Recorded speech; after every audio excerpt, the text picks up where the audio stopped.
Hey guys, this is Chaya Garcia, relationship counselor and therapist, and I want to make this video for you because I have a passion to help women get married. And not just get married, because I don't think that's such a big deal, but to get married to their Ziva Kagon, to a really great person, to a really high potential of love. So we have this world where relationships are very disconnected. There's texting, there's WhatsApping, there's G-dates and apps that we use to meet people, and it's all this type of interactive disconnection, trying to connect. So let's say you meet someone, then what? How do you know that this person is the right one for you? How do you make that big decision? And so a lot of people these days are being thrust into the dating world and into this necessity of getting married, partly because society says it, partly because their niche of society says that it's important, and partly because they want it. Every single woman, if you're being honest with yourself, does not want casual intimacy. Every single woman wants commitment if they're being honest with themselves.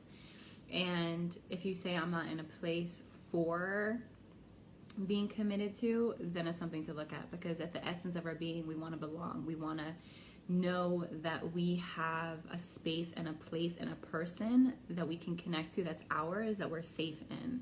And so to think that you can have casual intimacy or casual hookups, or, you know, I like being around this person, so I'm just going to hang out with them even if I don't think it's going to end up in marriage in the long run, is misunderstanding our essential purpose of why we have relationships in the first place: for intimacy, for truth, for connection, for commitment, for long-term commitment. Because when you devote time and you devote energy into a relationship that is meant to be utilized, all that time and all that energy and all that effort and all the things you've learned about yourself in relation to this person and about that person needs to be utilized.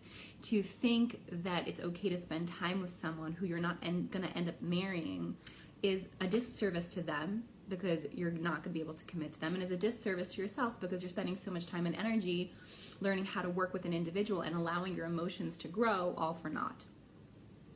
And what this does is it causes chaos, and it causes hurts, and it causes scars.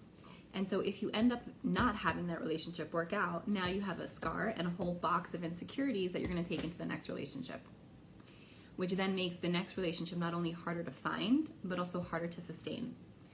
And we're here to sustain relationships. We're here to build families. We're here to create a better society, to leave a footprint, to create children that can take our voice and continue it, to build a family in a better world in the now and for the future. So that is through having healthy relationships. To want to impact the greatest world, we have to impact our first world, have to impact our inner world. And to be able to have a healthy family and a healthy community and then a healthy, bigger global program work effectively, it starts with the internal program that we have within ourselves. So my vision for you today is to recognize what relationships you're getting into and what is your motivation for that type of relationship. Is it a relationship where you think you can for sure marry this person? Or is it a relationship where you think, well, I'm not ready to get married, so I don't care if I can for sure marry them? Or I am ready to get married, but I'm also lonely, and so for the meantime, this is also okay. Look at the truth of how you're spending your time with yourself and with other people, and how devoted you are to accomplishing what you really want to accomplish. And if you don't know what that is, then it's also time to do soul searching for that. But essentially what we want to accomplish is actually having a one committed, essential relationship of which we can feel safe and surrender to then have the energy to share our vulnerabilities, to then elevate our existence and then be really productive.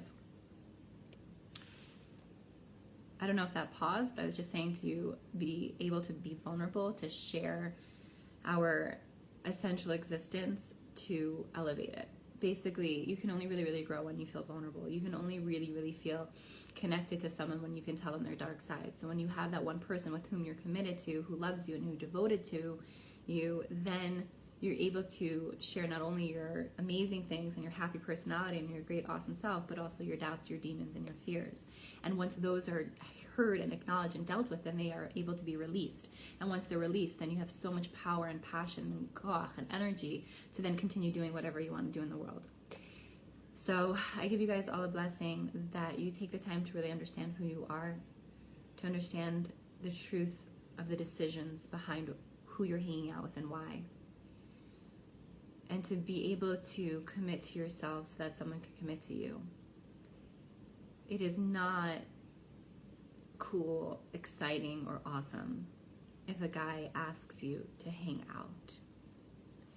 If a man wants to be with you, he will ask you on a date.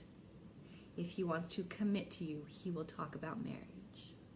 If he is not ready for commitments, he will not talk about marriage and not ask you on a date and only ask you to hang out.